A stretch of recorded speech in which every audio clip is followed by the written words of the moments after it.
All right, hello everybody. It's your good friend Possible here. As I'm on YouTube now, I will be putting this on my site. For those of you who do not know, and that's probably going to be everybody, every week around Wednesday, I like to view the next batch of movies that are coming out, give them a little bit of a rip. It's all in good fun, and see what we think about what's happening in Hollywood right now. So let's view the up-and-coming movies coming to a theater near you. We've got Premium Rush, starring Joseph Gordon-Levitt. Basically, the man's on the rise after his time with Inception, Dark Knight Rises. He's now going to be headlining his own movie, which is called Premium Rush. He's a bike rider who basically brings stuff around Manhattan, and apparently was given something so important that a dirty cop catches notice of him.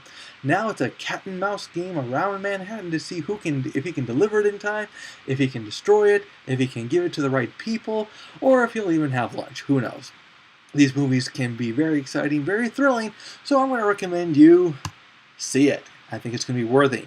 Next up, we've got The Apparition, where basically we're looking at another one of those ghostly movies like The Eye or The Ring or The Grudge. This time, it's The Apparition. It's another one-name title that's soon to have its own sequels, I'm sure, where college students perform certain rituals that unleash a demon.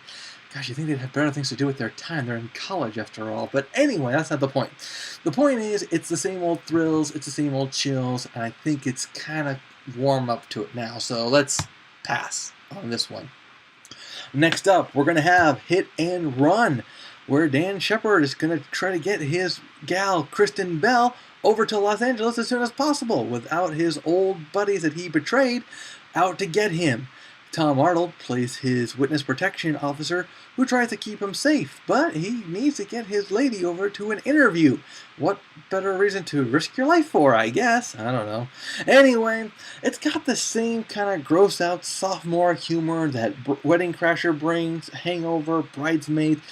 Things like this can be a real hit. Things like this can be a real disaster. You smell that? I smell disaster, kiddies, so I'm going to recommend you pass on this one. Hey, you know what? I'm enjoying my new toy so much. I'm going to be able to do something now that I've always wanted to do. And do you know what that is?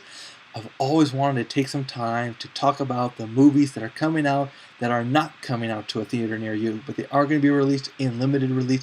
If you're lucky, you might want to check out some of these other titles, starting with General Education. A young man is so excited, whose parents are so excited because he's got a tennis scholarship, has to also tell them he's not graduating because he's not passing his courses.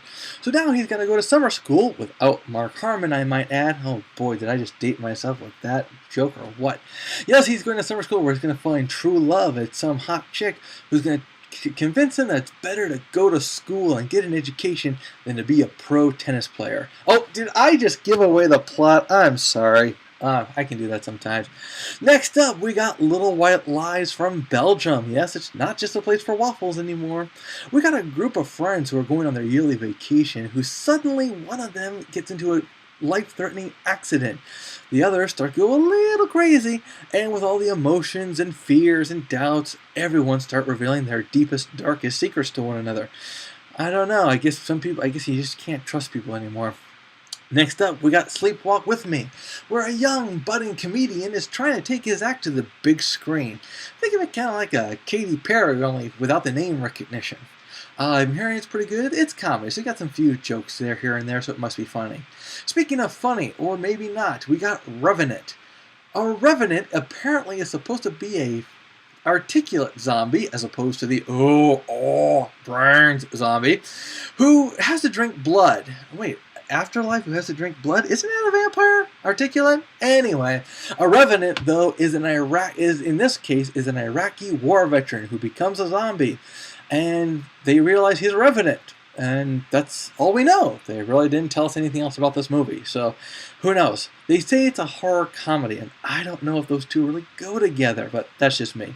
Next up, we've got a sports movie for all those, let's beat the slums by becoming a pro athlete.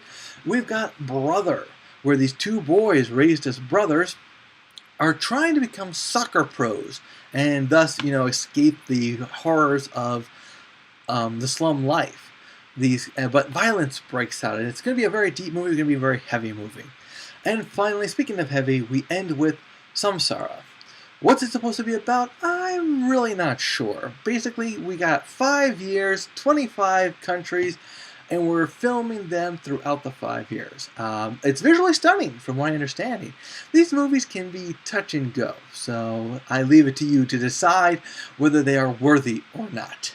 So guys, we're definitely going back here with these movies. We got Gordon Levitt's in Premium Rush bringing us back to the 80s.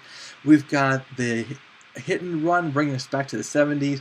And we'll have the Apparitions bringing us back to the 90s with the same old chills and thrills and laughs that we've probably seen before. But since we're going old-fashioned, I think your good friend Plausible here is going to go a little bit further with a catch you later, alligator.